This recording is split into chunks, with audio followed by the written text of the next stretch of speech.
DNA में अब हम एनडीए सरकार के 3 वर्षों का विश्लेषण करेंगे। आज ही के दिन 2014 में नरेंद्र मोदी ने देश के प्रधानमंत्री के तौर पर शपथ ली थी। उनकी सरकार के 2 साल अभी बाकी हैं, लेकिन सवाल यह है कि अच्छे दिनों के वादे के साथ सत्ता में आए नरेंद्र मोदी ने इन 3 वर्षों में क्या क्या किया। क्या वो लोगों की उम्मीदों पर खरे उतरे हैं? आज दिन भर या पिछले एक हफ्ते में आपने सरकार के कामकाज के सर्वेज लगातार अखबारों में पढ़े होंगे, लेकिन हम आपको आज कोई सर्वे नहीं दिखाना चाहते। हम आपके लिए आंकड़ों के आधार पर प्रधानमंत्री मोदी की सरकार के 3 वर्षों का विश्लेषण करना चाहते हैं और आंकड़े अपने आप में सारी कहानी आपको बता देंगे। आकार के हिसाब से भारत दुनिया की तीसरी सबसे बड़ी अर्थव्यवस्था है और आर्थिक विकास की रफ्तार के मामले में भारत दुनिया में सबसे आगे है। हम चीन से भी अब आगे निकल गए हैं। मौजूदा समय में देश का जीडीपी 7.1% की दर से बढ़ रहा है।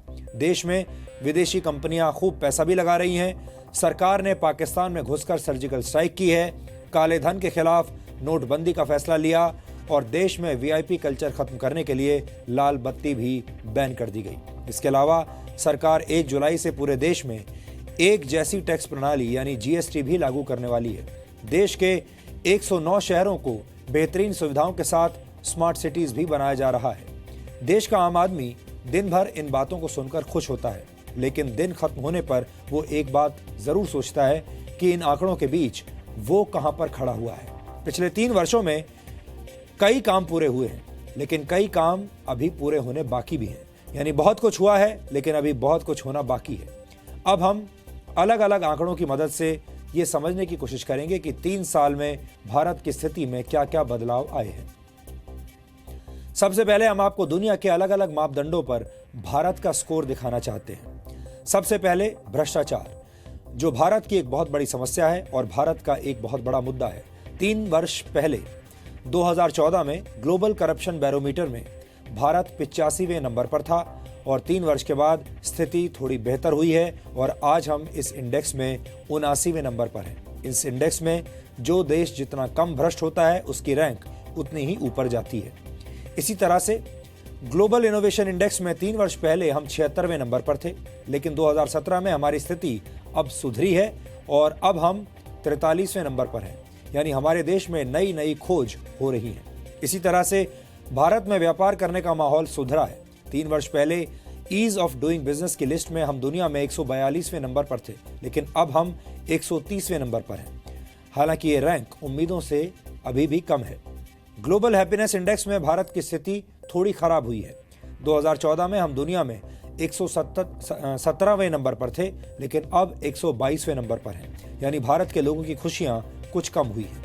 वहीं ह्यूमन डेवलपमेंट इंडेक्स में हमारी स्थिति बिल्कुल वैसी ही है जैसी 3 साल पहले थी।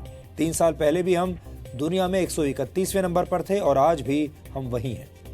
ये सूचकांक बताते हैं कि सरकार ने भारत की स्थिति को सुधारने के लिए काम तो किया है, लेकिन अभी बहुत कुछ काम किया जाना बाकी है।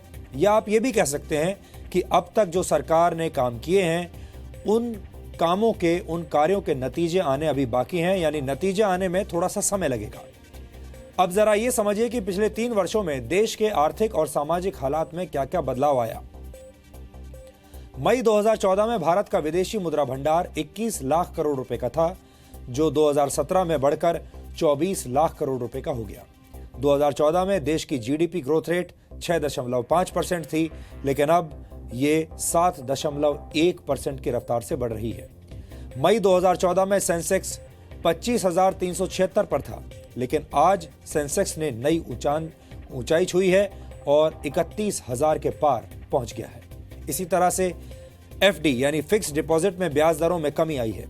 3 वर्ष पहले एफडी पर बैंक्स 9% का ब्याज देते थे, लेकिन आज एफडी की ब्याज दर सिर्फ 6.5 से 7% रह गई है। 3 वर्ष पहले देश के लोगों की प्रति व्यक्ति आय 74,380 रुपए सालाना थी, जो आज बढ़कर 93,293 रुपए हो गई है और इस साल ये 1 लाख रुपए के पार भी जा सकती है। हालांकि डॉलर के मुकाबले रुपया कमजोर हुआ है। 2014 में $1 की कीमत 58 रुपए 79 पैसे थी, जो आज बढ़कर 64.5 रुपए हो गई है। इंडस्ट्रियल ग्रोथ की ग्रोथ रेट में कमी आई है। इंडस्ट्रियल सेक्टर की जो ग्रोथ रेट होती है वो थोड़ी सी कम हुई है। 2014 में औद्योगिक क्षेत्र की ग्रोथ रेट 4.5% थी, जो आज 4.2% है। पिछले 3 वर्षों में देश में अनाज की पैदावार बढ़ी है। 2014 में देश में 2,650 लाख टन अनाज और दालों का उत्पादन हुआ था, जबकि इस साल देश में 2,733 लाख टन अनाज के पैदा होने का अनुमान है। 2014 में देश के 56% घरों के पास एलपीजी कनेक्शन थे, जबकि मार्च 2017 तक देश के 71% से ज्यादा परिवारों के पास एलपीजी कनेक्शन है। 2014 में देश में 18,452 ऐसे गांव थे जहां बिजली नहीं थी। पिछले 3 वर्षों में सरकार ने 13,469 गांवों तक बिजली पहुंचाई है और अब 4,983 गांवों में बिजली पहुंचना बाकी रह गया है। 2014 में सरकार ने 1 साल में करीब 50 लाख शौचालय बनवाए थे, जबकि पिछले वर्ष सरकार ने करीब 2 करोड़ शौचालयों का निर्माण करवाया है। 2014 में देश में करीब 15,18,000 स्कूल थे, जबकि अब इन स्कूलों की संख्या करीब 15,22,000 हो चुकी है। पिछले 3 वर्षों में सरकार के पास गिनाने के लिए बहुत कुछ है। बहुत सारी नई योजनाएं, नए कदम उठाए गए हैं, लेकिन कुछ ऐसे मुद्दे भी हैं जो सरकार के लिए चुनौती बने हुए हैं। 3 वर्षों के दौरान जम्मू कश्मीर में हालात बिगड़े हैं। कश्मीर में जो पत्थरबाजी 2010 में बंद हो चुकी थी, वो एक बार फिर से शुरू हुई। हालांकि इसी दौरान बीजेपी ने पीडीपी के साथ मिलकर जम्मू कश्मीर में सरकार बनाई है, लेकिन ये सरकार भी जम्मू कश्मीर के हालात सुधार नहीं पाई। इसके अलावा नक्सली हमलों में कमी नहीं आ रही है, लेकिन इन हमलों में शहीद होने वाले जवानों की संख्या में कमी आ रही है।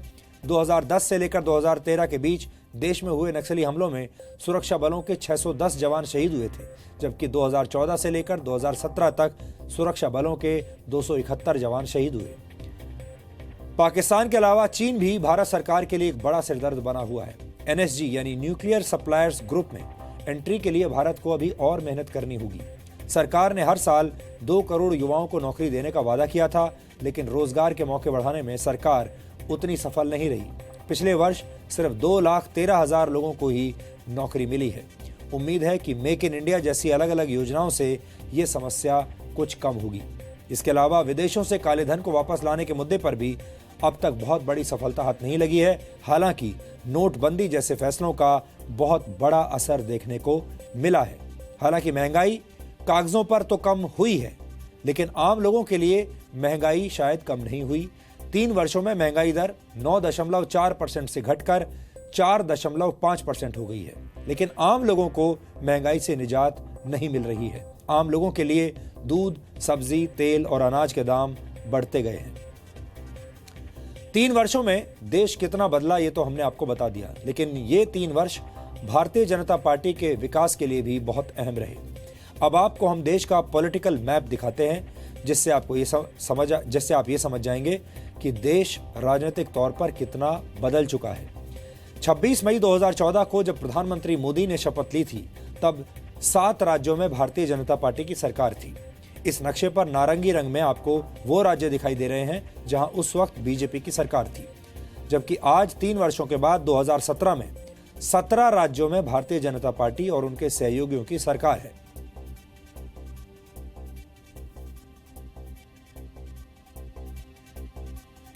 तीन वर्ष पहले देश की 39% आबादी भारतीय जनता पार्टी के शासन वाले राज्यों में थी, जबकि आज देश की 61% आबादी बीजेपी शासित राज्यों में रहती है। इसका मतलब यह है कि समय के साथ साथ मोदी सरकार की लोकप्रियता बढ़ी है और मोदी सरकार की वजह से बीजेपी को बाकी राज्यों में विधानसभा चुनाव जीतने में मदद मिली, आसानी हुई। और आज आप ये कह सकते हैं कि 3 साल के बाद भी नरेंद्र मोदी का जो जादू था उसमें कोई कमी देखने को नहीं मिल रही है। अब देखते हैं कि नरेंद्र मोदी को कौन कौन सी समस्याएं विरासत में मिली हैं। देश के 100 से ज्यादा शहरों को स्मार्ट सिटीज बनाने की घोषणा हो चुकी है, लेकिन ग्रामीण भारत के 31% परिवार आज भी कच्चे मकानों में रहते हैं। एक बड़ा विरोधाभास ये भी है कि भारत की अर्थव्यवस्था तेज गति से विकास कर रही है, लेकिन अकेले 2015 में देश में 8,000 से ज्यादा किसानों ने आत्महत्या की। आज देश में 46 करोड़ से ज्यादा लोग इंटरनेट का इस्तेमाल करते हैं, लेकिन आज भी देश के 4,983 गांवों में बिजली नहीं पहुंच पाई है और 24 घंटे बिजली की सप्लाई तो आज भी देश के ज्यादातर हिस्सों में एक सपना है। हालांकि बिजली के मामले में अब दावा ये किया जा रहा है कि हमारे पास सरप्लस बिजली है, जो भी राज्य अगर चाहे तो बिजली ले सकता है, देश में अब बिजली की कमी नहीं रही। लेकिन इसके बावजूद भी ऐसे बहुत सारे राज्य हैं जहां पर 24 घंटे बिजली नहीं आती। इसके पीछे उन राज्यों की अपनी समस्याएं भी हो सकती हैं। वो राज्य आजकल बिजली खरीद पाने में सक्षम नहीं है, ये भी एक कारण हो सकता है। आज देश में 100 करोड़ से ज़्यादा लोग मोबाइल फ़ोन और स्मार्टफोन का इस्तेमाल कर रहे हैं, लेकिन नेटवर्क की हालत बहुत ख़राब है और लोगों को हर रोज़ कॉल ड्रॉप जैसी समस्याएं झेलनी पड़ती हैं।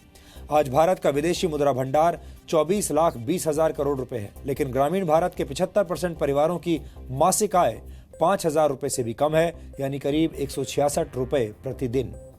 आज भारत के पास दुनिया का दूसरा सबसे बड़ा सड़कों का नेटवर्क है। देश में 47 लाख किलोमीटर लंबी सड़कें हैं, लेकिन देश के गांवों और कस्बों की 30% आबादी के पास अब भी हर मौसम की मार सहने लायक सड़कें नहीं हैं, क्योंकि देश के सिस्टम में मौजूद भ्रष्टाचार का दीमक सड़कों को खराब कर रहा है। आप भी अपने आसपास की सड़कों का अगर सर्वे करेंगे तो आपको लगेगा हमारे देश की सड़कें बेहद कमज़ोर हैं। यहाँ हमें ये भी याद रखना होगा कि प्रधानमंत्री मोदी को बहुत सारी समस्याएं और ये तमाम मुसीबतें विरासत में मिली थी और उन्हें दूर करना अपने आप में एक बहुत बड़ा काम है, जिसमें समय लगेगा। ये समस्याएं 70 सालों की समस्याएं हैं और 70 सालों की समस्याओं को 3 वर्षों में ख़त्म नहीं किया जा सकता। लेकिन हम इतनी उम्मीद ज़रूर करते हैं कि 3 साल बीत चुके, 2 साल अभी और बचे हैं और इन 2 वर्षों में नरेंद्र मोदी की सरकार और ज़्यादा तेज़ी से काम करेगी।